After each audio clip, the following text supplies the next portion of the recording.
Hello, everybody. It is 2:01 a.m. on October 2nd, 2022. Quick idea. I wanted to talk about a simple method that I think is used extremely often by, it's probably a very prominent tool in the toolkit of radical revolutionary types. Think, I guess, in the 1960s Cultural Revolution and beyond, up until modern social engineering. And this toolkit is, I guess, the false dialectic. And a lot of people know and talk about this a lot.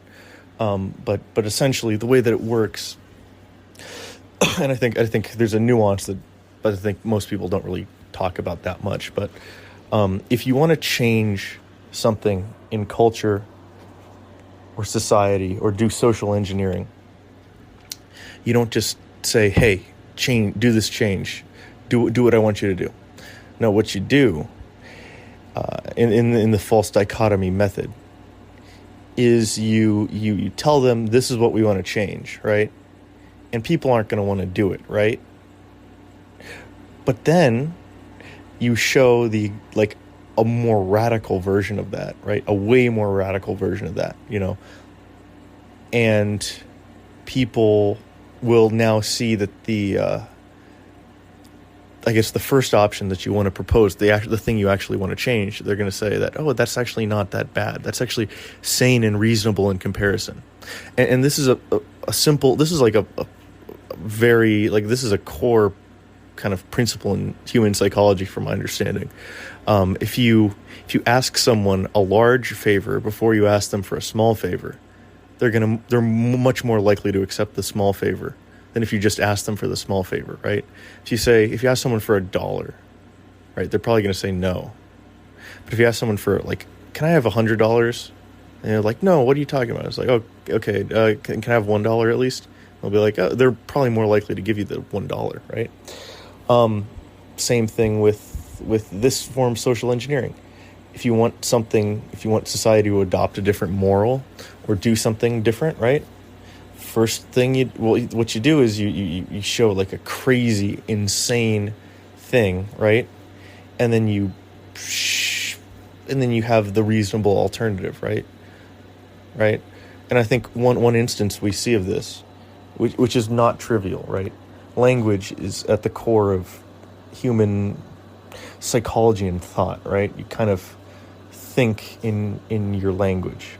Your worldview is kind of shaped by your language.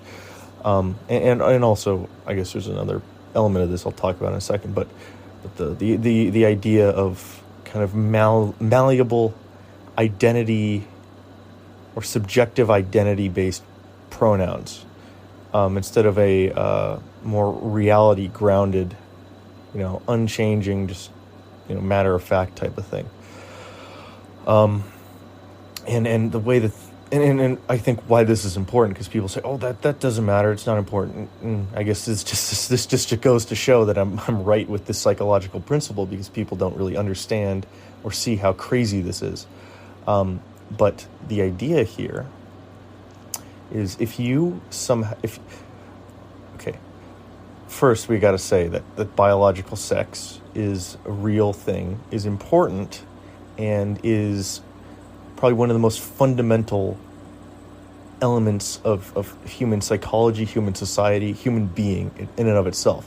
And it has an evolutionary basis that has lasted for literally hundreds of millions of years, has a foundation of hundreds of millions of years in the past. Biological sex. So to say that it's not important is insane. It is completely insane.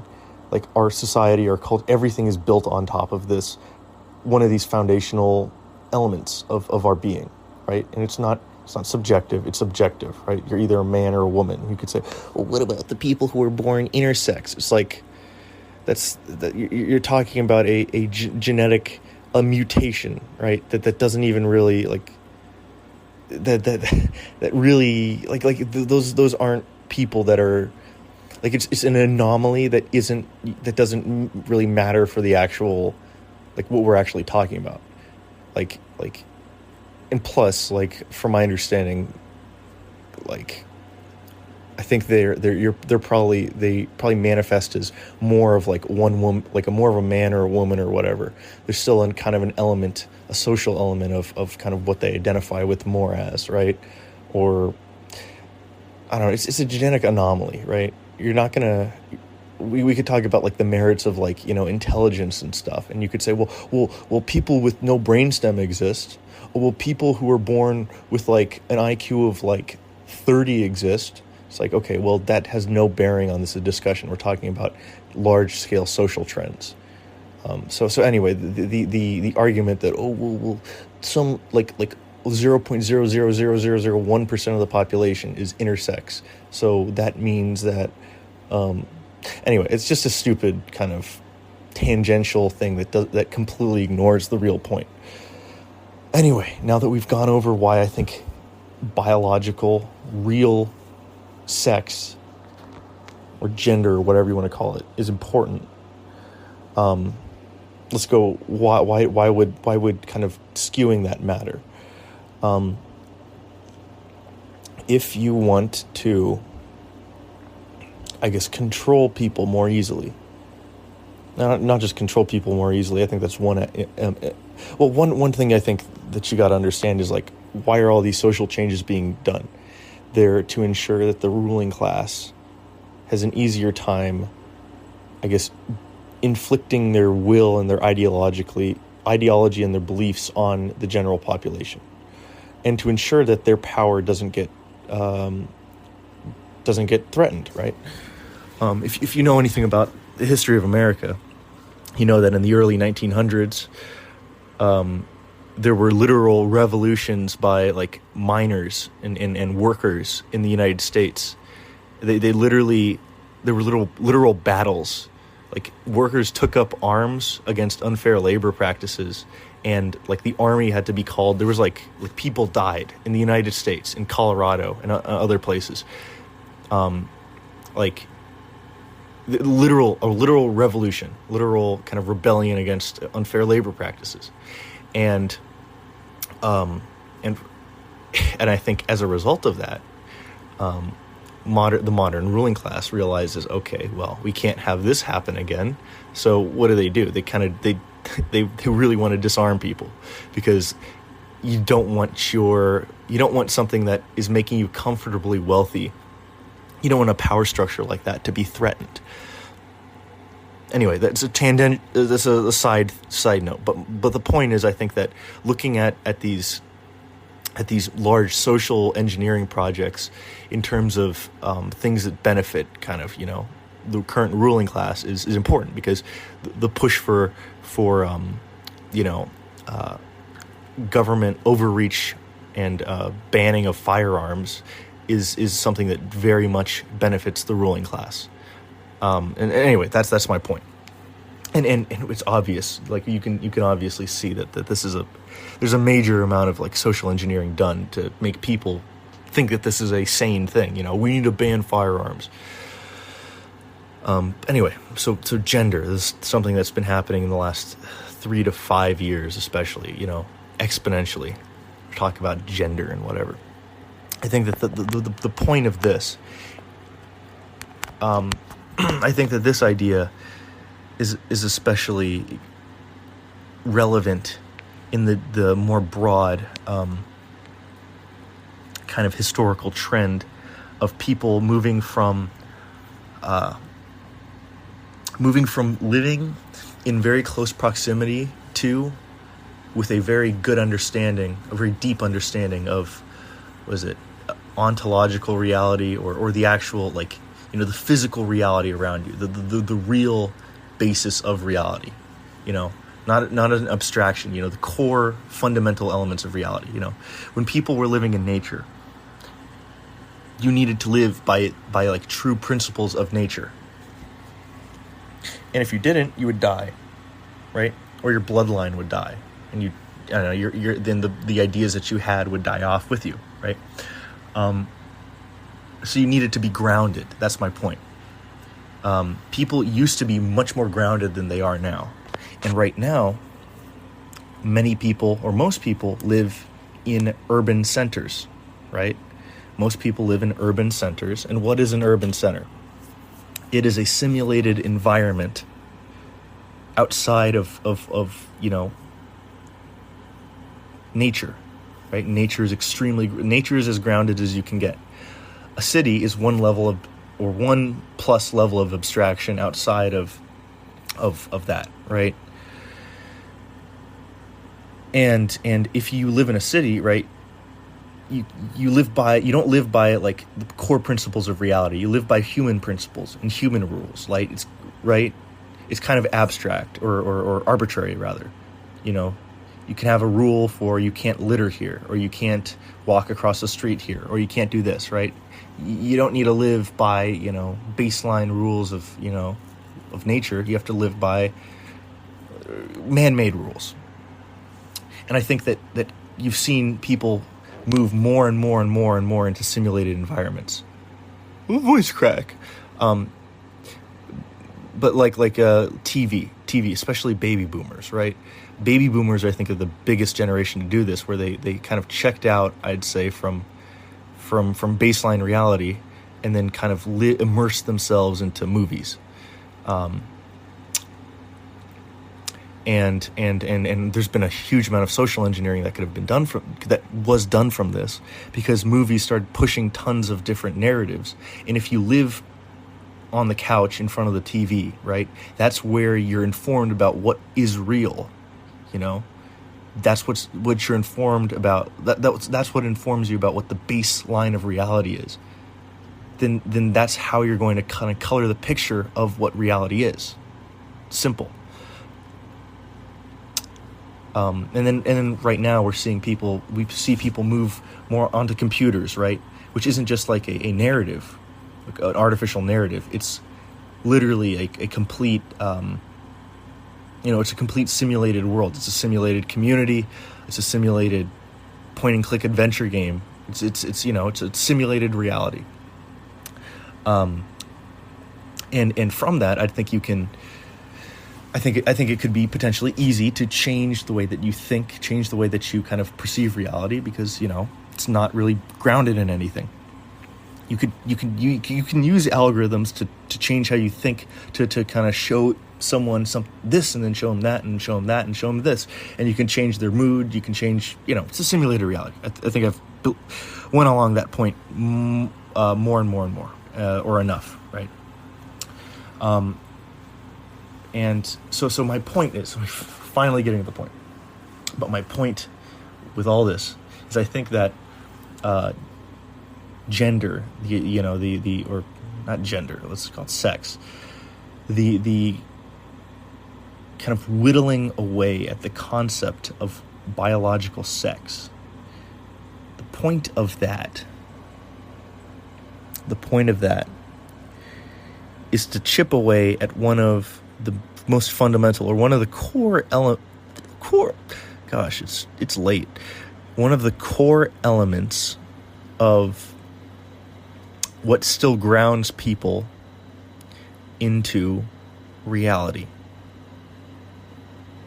Because one thing that is connected with nature completely and will probably never change, or what they're trying to do now is change it, but your body is, it's something that you can't cheat that. You can't cheat that system. You can, in a city, you can cheat a system. In a city, if you're living in a desert, right, you can cheat the system by artificially bringing in more water, right?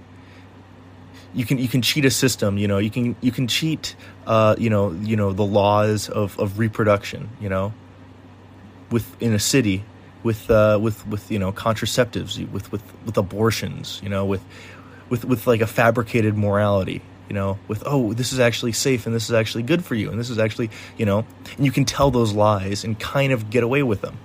Because you won't actually get away with them.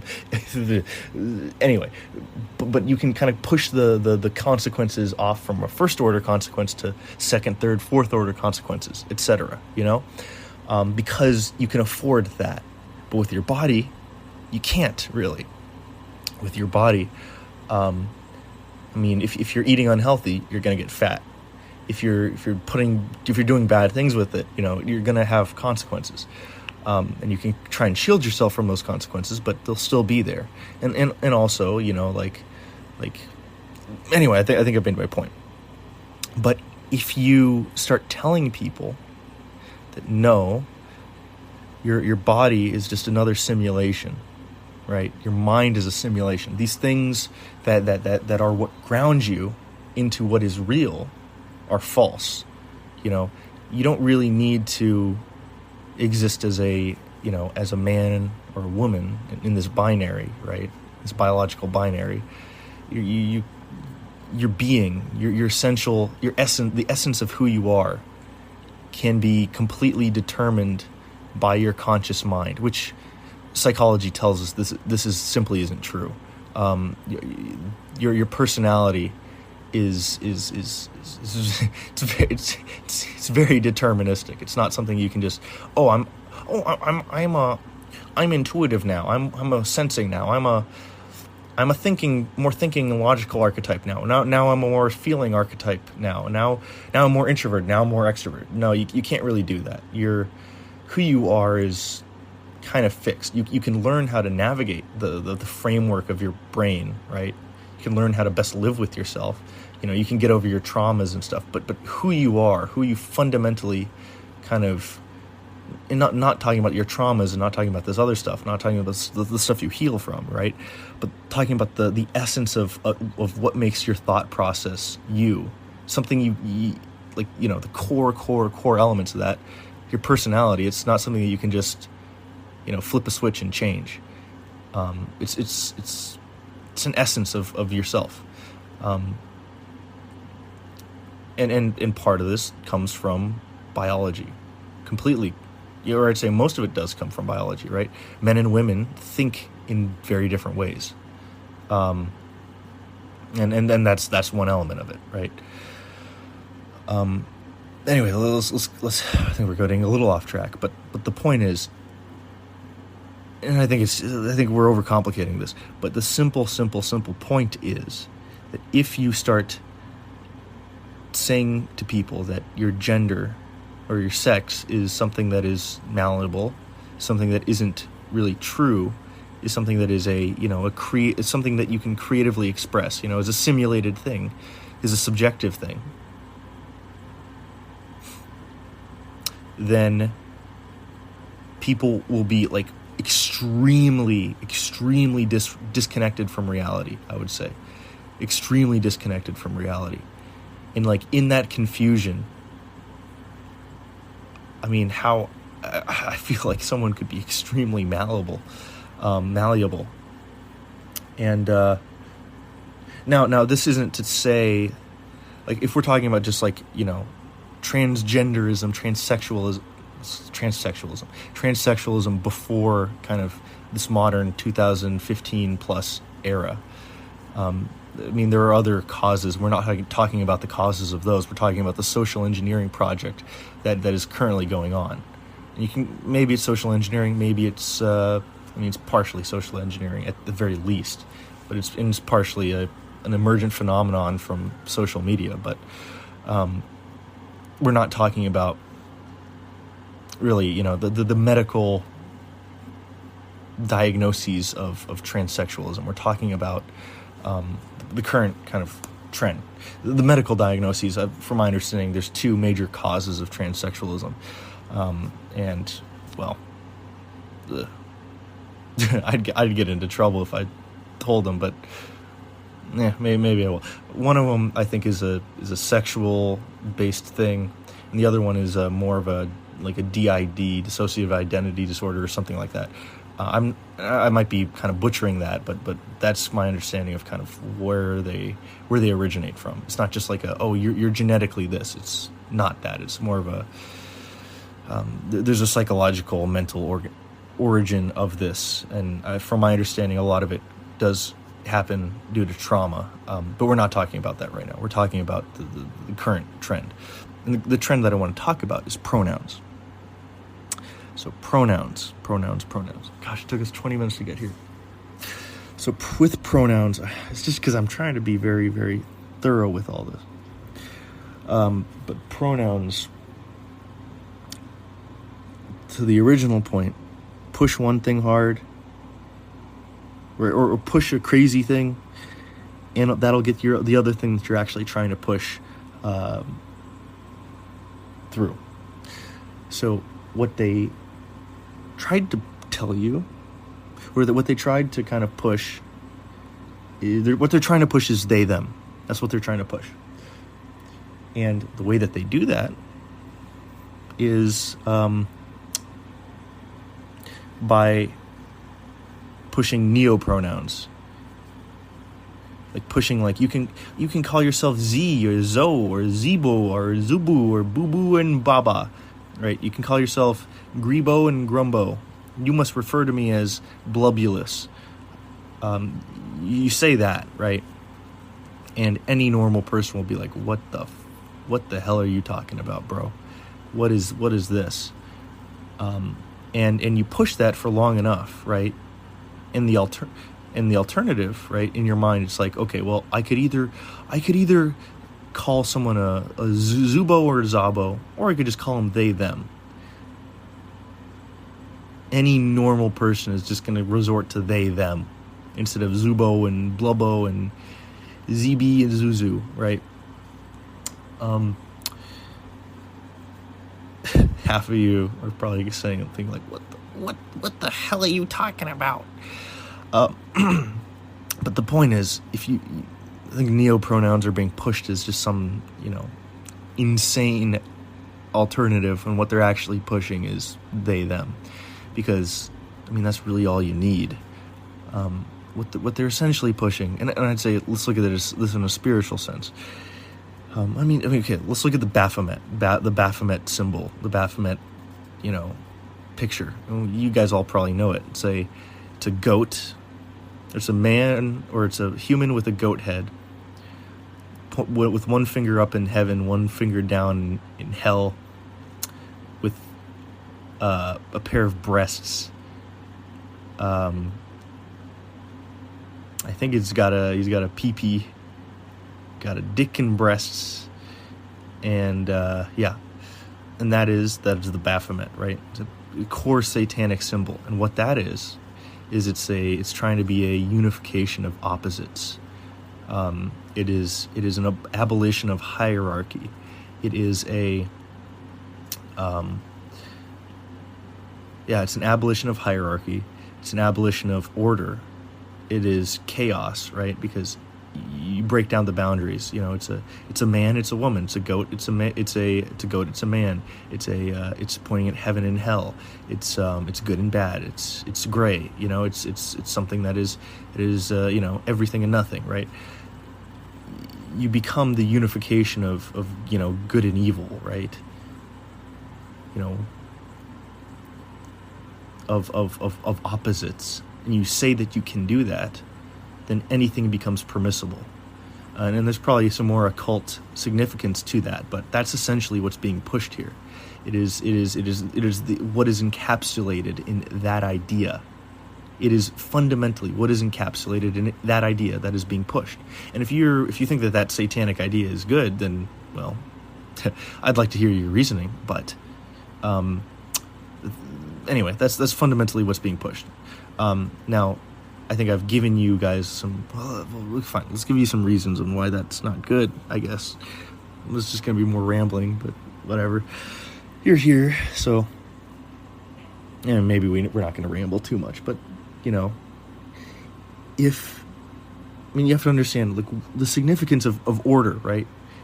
You can't be everything. You can't be, I want to be this, I want to do that, I want to do that. I want to be a man and a woman, I want to be this, I want to do that. I want to have sex with everybody, I want to do this. It's like, the purpose of morality is to provide limitations on what you can do. And in that, you can do the best things that you could possibly do in your life. If you have a canvas that is like infinitely long and wide and blah blah blah, and you can do literally anything and blah blah, and you're not withheld, you're not pointed in a certain moral direction, right? Then you're not going to create anything. You're going to create noise. You're gonna it's just going to be chaos and nothingness. fundamentally is the opposite of order, chaos and nothingness. And that is what happens when you don't have boundaries, hierarchies, orders, things that put you into little categories that simplify things. You can either be this or that. And if you don't do that, the alternative is insanity, is chaos, is nothingness. That is the alternative to order, fundamentally. And there's no creation in that. There's no fruits from that. You gain nothing from that. That's my point. That is why this matters. Because if you suddenly tell people that that somehow order doesn't matter, the fundamental categories of being are don't matter at all, are stupid. If you say that, chaos becomes your morality. You are no longer guided in a direction. You're guided in an insane direction. You're guided towards a path, towards an end that is fundamentally results in nothingness, results in evil, which is nothingness. And this is I think this is the fundamental concept of Christianity. There's two options, right? You follow God. And what is God? God is, as T approaches infinity, you become one with the infinite creator of God. That is what happens when you believe in Christ, when you believe in God, when you align yourself in that direction. That is fundamentally where you end up. You end up reaching the infinite. You end up reaching the creative bounds, the limitless bounds of what could be, and the limitless understanding of what is. You enter a relationship with God, and in doing so, you become God. That is the way. You align yourself with the ultimate truth of Christ, of Jesus Christ. The alternative is you follow the will, the whims of the self. Your animalistic instincts, your original sin, your baseline desires. Or you follow Satan. You follow the antithesis of God, or the opposite, right? Or maybe you follow something that has some good in it or some bad, right? It's like the Baphomet idea. One hand pointed towards heaven, one hand pointed towards hell. If you aren't I would say that if you're not in complete alignment with the fundamental core truth of existence, and you got one foot in like evil and one foot in good, right? You're still aligned towards Satan. You're still aligned towards evil.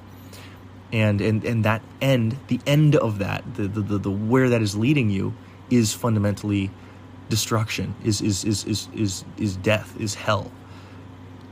In this life and in the next life, Let's take this for example, right? Let's say you're a man or you're a woman or what. Let's say you're a woman, right? And you say, okay, I'm a man now, or I'm non-binary or whatever you want to call it, right? And you're telling yourself that, this is who I am, right? And let's say this is someone who, if they were born in the 1950s or if they were born in 1542, if they were born in 2000 BC, they would never have thought that they were transgender, right? Or transsexual. But in 2022, they think that. What they're going to do, right? They cut off their breasts, they remove their uterus or whatever, and then they install a artificial penis or whatever, right? They've just sterilized themselves. And what is the end of that? What will happen? Where does that end up, right? Do they create life and life abundantly? Are they? What is their impact on the world, right? Do they have a family? Do they have people? Does life come from that? No, it is the destruction of life, right? You destroy your means of reproduction. Nothing will grow there. Nothing. You get nothing from it. Maybe you say that, okay, they do some things on Earth, right? You do a few things on Earth or whatever. That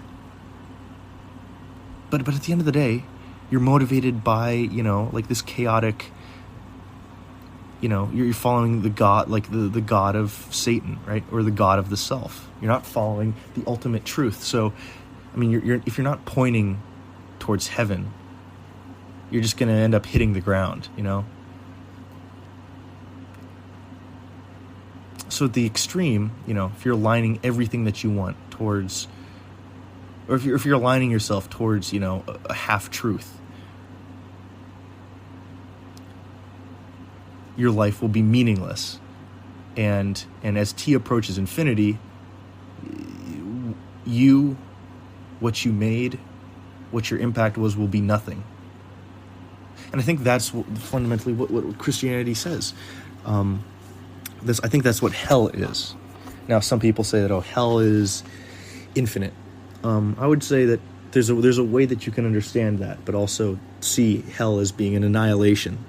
And I think that's what the Bible says. The Bible says that and I think it's in Luke or something, but or Matthew. I'm not sure, but look it up. It says, "Don't fear he who can kill the body. Fear he who can kill both the body and the soul." Or don't fear the man who could kill just the body. Fear God who can kill both the body and the soul. And I think why would the Bible say that God could kill the soul if he couldn't? And I think that the way that hell operates, from my understanding, is I think that people go to hell, and over the course of maybe infinity, their soul, their consciousness, their essence is diminished and eventually evaporates. Once eternity is reached, they're gone. And once eternity is reached for those in heaven, they become one with God. They become God. That's fundamentally where reality leads, right? And I think this happens in life too, right? If you believe in Christian principles, if you believe in fundamentally what is the truth that underlines reality, and if you align yourself with the good, true goodness, the results of your life will be fruitful, will be extremely fruitful, will lead to the creation of new life, will lead to the creation of creation, like true lasting creation. You could say, a priest doesn't have kids, right? Well, what does a priest do? He probably encourages tons of people to live in the best lives that they can, which means that people will be multiplying more than they would be, or they'll be creating like good art, good aesthetics, creating becoming the best versions of themselves, creating the most order in their lives that they can, and creating the best lives possible for themselves. Now, the alternative, we've gone over that, right? You don't have kids. The aims, the aspirations, the things that you were shooting for in life, they're stupid, they're failed, they're something that will not stand the test of time, right? I think that's what we're talking about here. Something that stands the test of time. A cathedral will stand the test of time. A cathedral is peak architecture. A modern building will not stand the test of time.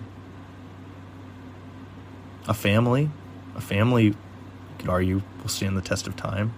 Your bloodline will probably fade, but you've made a contribution to the human project, right? Your decisions, your contribution to the evolutionary gene pool is moving humanity forward.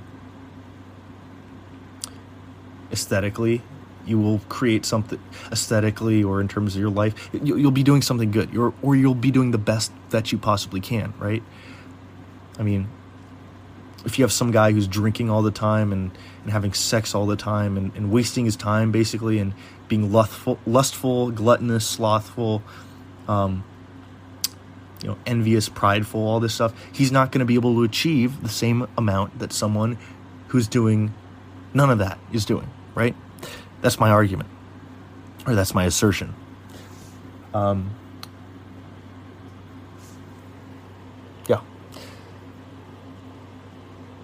So that's the point.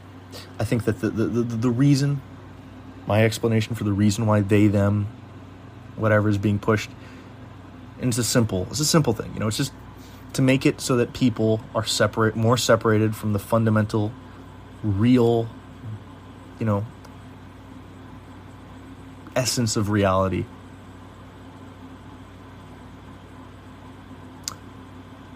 So that it brings them away from, truth. Because truth leads to life. And anti-truth leads to, death and oblivion and annihilation. And I guess in a more worldly way of looking at it, people who don't really have a firm grasp on truth are easily controllable by psychopathic people in the ruling class, or people in the ruling class who will do anything for money, who will be able to lie to you and get you to buy into their programs and their ideas and their things, without really questioning it, right?